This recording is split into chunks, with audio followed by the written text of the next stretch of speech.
আসসালামু আলাইকুম ওয়া রাহমাতুল্লাহি ওয়া বারাকাতুহু। প্রিয় দর্শক, কেমন আছেন সবাই? আশা করি অনেক বেশি ভালো আছেন। তো আজকে আমি আপনাদের সামনে যে বিষয়টা নিয়ে কথা বলবো সেটা হচ্ছে চুল পড়া। এটা আমাদের অনেক ছেলে মেয়ে উভয়ের খুব কমন একটি প্রবলেম, যে চুল পড়া বর্তমান সময়ে এটা খুব কমন একটি প্রবলেম।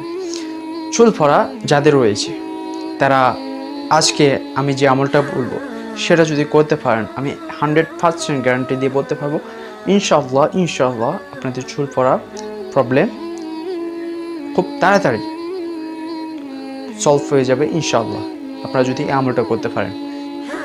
প্রিয়রা, সেটা করার আগে আপনারা অবশ্যই ইস্তেগফার পড়ে নেবেন। আস্তাগফিরুল্লাহ রাব্বি মিন কুল্লি জামবি ওয়া আতুবু ইলাইহি, এরকম ইস্তেগফার বা আস্তাগফিরুল্লাহ এরকম আপনারা কয়েকবার ইস্তেগফার পড়ে নেবেন। এরপরে আপনারা দুরূদ শরীফ পড়বেন, দুরূদ ইব্রাহিম 3 বার পড়বেন।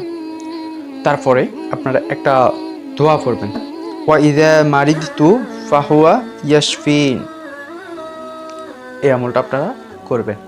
এই দোয়াটা আপনারা 7 বার পড়বেন। 7 বার পরে আপনারা যে জেলটা ইউজ করবেন সেটা আপনারা হাতের মধ্যে নেবেন। হাতের মধ্যে নিয়ে 7 বার পরে 7টা ফু দিবেন। একবার পরে একটা ফু দিবেন, একবার পরে একটা ফু দিবেন, এরকম আপনারা 7টা ফু দিবেন। 7টা ফু দিয়ে আবার কয়েকবার দুরূদ শরীফ পড়ে নেবেন।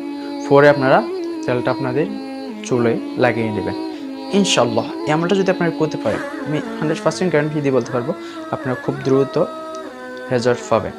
আর আমলটা করার জন্য অবশ্যই আমলটার প্রতি বিশ্বাস রাখতে হবে, আল্লাহর প্রতি বিশ্বাস রাখতে হবে, তারপরেই আমলটা আপনাদের কাজে আসবে। যদি আপনি মনে করেন যে আমলটা কাজে আসবে কিনা, আপনার মনের মধ্যে যদি সন্দেহ থাকে, তাহলে আপনার এই ভিডিওটা দেখার প্রয়োজন নেই, আপনার আমলটা কাজে আসবে না। যদি আপনার বিশ্বাস থাকে ইনশাআল্লাহ আপনাদের আমলটা কাজে আসবে। আর একটা কথা বলতে চাই, সেটা হচ্ছে রাসূল সাল্লাল্লাহু আলাইহি ওয়াসাল্লাম, সাহাবায়ে কেরাম যদি কোনো প্রবলেম বা কোনো অসুখ, ওনাদের যদি কোনো সমস্যা হতো, ওনারা কোরআন থেকে শেফা নিতেন।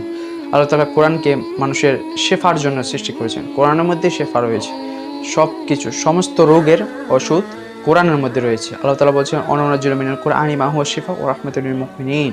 এই কোরআনকে আল্লাহ তাআলা শিফা স্বরূপ, শিফা হিসেবে প্রেরণ করেছেন। সো ভাইরা, আপনারা কোরআন থেকে শিফা নেবেন, এই আমলটা করবেন, অবশ্যই আল্লাহ সুবহানাহু ওয়া তাআলা আপনাদের প্রবলেমকে সলভ করে দিবেন। সকলে ভালো থাকবেন।